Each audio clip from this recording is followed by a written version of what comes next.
everybody, this is Peggy for Cropstop.com, and tonight I'm going to show you a really cool way to use your little embossing folders.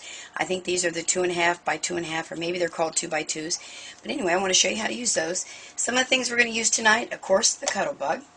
We're going to use a couple distress inks, the sponge sugar, which is one of the new colors, and one of my very favorites, Broken China. I just love that color. We are going to use some nestabilities. Oh, I got it tangled there. I'm going to use the large scalloped circle to do the outside, and then I'm just going to use this little one here, which is a 2.25 inch regular circle. Let me just show you some of the products here, or some of the end products I should call them. This is one of the cards I did. What we're going to do is this part right here. Can you believe that's done with that little tiny folder? So that's one of them. Bring in another, and here's another, the outside.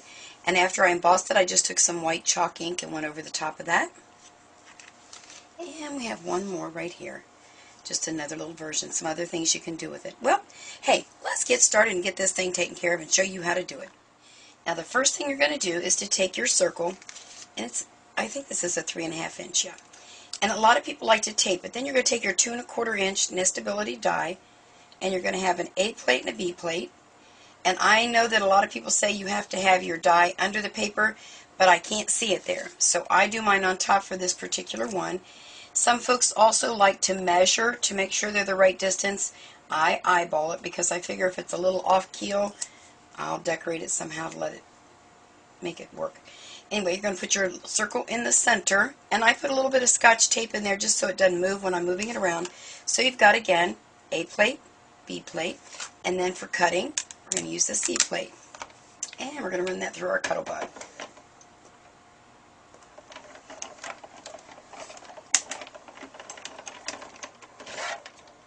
And we'll bring that back over here.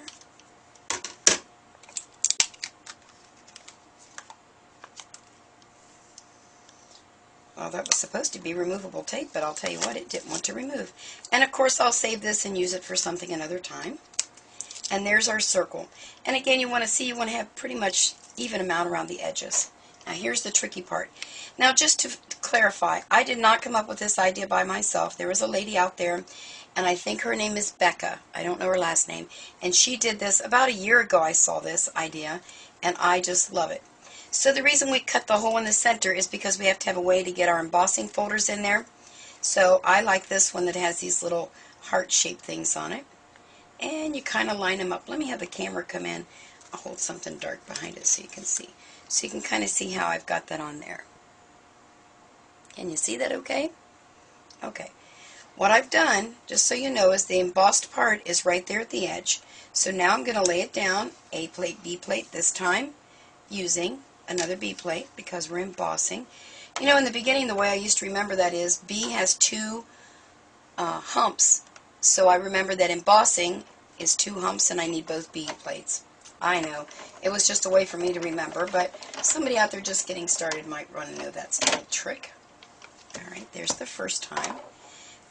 Then I'm just going to move my little embossing folder over a smidgen.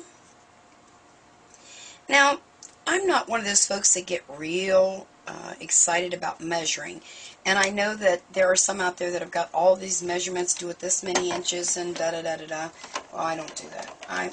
It's art, you know, and you can have little flaws here and there, and there's really no flaws. They're just creative ideas. And again, we're going to pull that off of there. So are you getting the idea? I'm just moving it and making them just kind of kiss each other there at the edge.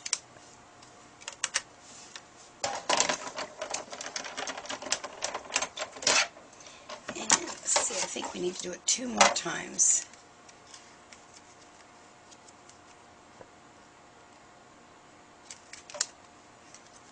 So this is another way for you to use your 2 by 2s. I'm going to have to look that up. If they call them 2 by 2s, I think they're bigger than 2 by 2s. But anyway, your little tiny embossing folders. A lot of folks buy them and then they're like, well, can't use them for much. And this one is going to overlap just a smidgen. But again, this is where, let me bring my card back in. I hit it with my little verse on there. So you never know.